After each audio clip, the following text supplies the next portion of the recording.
Saya pernah membaca di dalam kitab Ihya Ulumuddin, ternyata wali-waliullah ketika mengagungkan Allah, memuji Allah, mensucikan Allah, tidak hanya sebatas di tempat pembaringan, tidak hanya terbatas di tempat sujudnya saja, di tempat sholatnya saja, di rumah ataupun di masjid saja.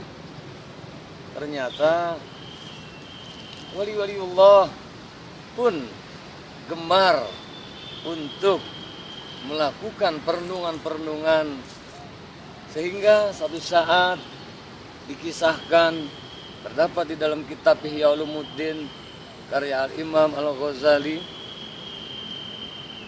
Subhanallah, kadang wali-waliullah dia beranjak ke tepi pantai, kadang ke perkebunan, dan kadang ke pegunungan. Tapi bukan sembarang untuk beranjak ke tepian pantai, ke pegunungan, ataupun ke persawahan perkebunan. Rupanya sangat dahsyat saat berada di tepi laut, dikaitkannya merenung sejenak. Kelihatannya matanya menatap, kelihatannya telinganya mendengarkan deburan ombak, namun nyatanya dipautkan akan keagungan Allah Subhanahu wa ta'ala, sehingga mengalir dari lisannya, masuk ke dalam relung kalbunya, memuji mengagungkan Allah Subhanahu wa ta'ala, sang pencipta alam jagat raya. Ketika ada di perkebunan, sampai-sampai ditatapnya pepohonan yang ada, Allah dikaitkannya tanahnya satu, namun tumbuh berbagai macam aneka pepohonan. Siapa yang menciptakan ini semua?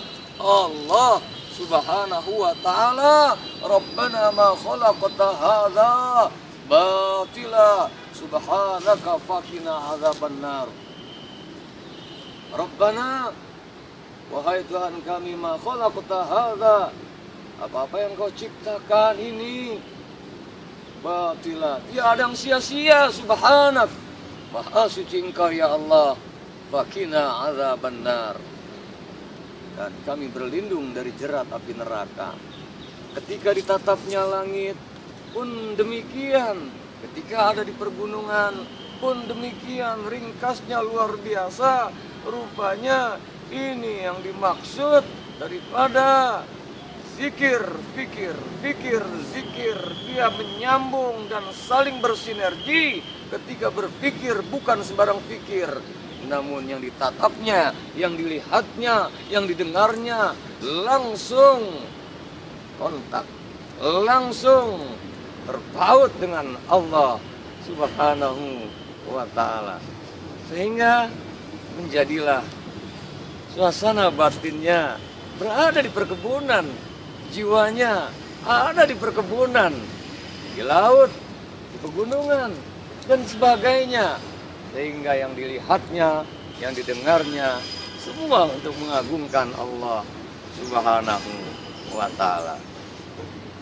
Hikmah apa yang kita bisa dapat? Kita pun alangkah indah di balik kesibukan, bekerja, beraktivitas, apapun profesi kita, dimanapun kita berada, upayakan, pautkan yang kita lihat, yang kita dengar, yang kita rasakan, angin sepoi-sepoi, langsung terkait dengan Allah Subhanahu wa ta'ala. Subhanallah wa bihamdih, adada khalqih wa ridha nafsih wa zinata arsyih wa midada kalimati. Ya Allah, kami ini ciptaan-Mu. Di balik semua, kami berada dalam suasana segala ciptaan-ciptaan-Mu, ya Allah. Jadikan kami mampu merasakan kedekatan, takarrub, mendekat kepadamu, ya Allah. Bukan hanya dalam sholat, bukan hanya dalam saat sholat, bukan hanya dalam saat di atas sejadah kami berzikir mengingat-Mu. Di luar itu semua pun kami mampu untuk bertasbih, bertahmid, bertakbir, dan senantiasa seraya mengagungkan-Mu ya Allah, hingga menyatu diri kami. Hakikatnya la haula wala quwata illa billahil aliyil azim. Tiada hari tanpa pencerahan hati. Cerahkan hati kita dimanapun berada, di balik kesibukan aktivitas kita.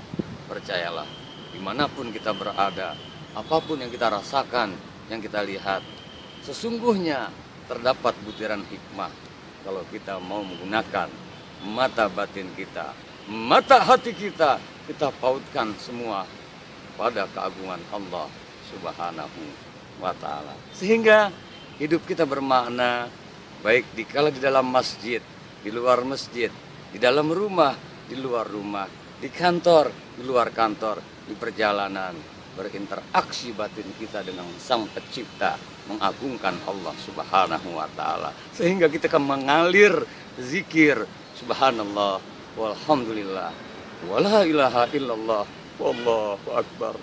Terasa keindahannya, terasa kelezatannya berzikir mengingat Allah Subhanahu wa Ta'ala, sehingga lisan terus basah dengan zikrullah, hati pun terpaut mengagungkan, mensucikan Allah Subhanahu wa Ta'ala.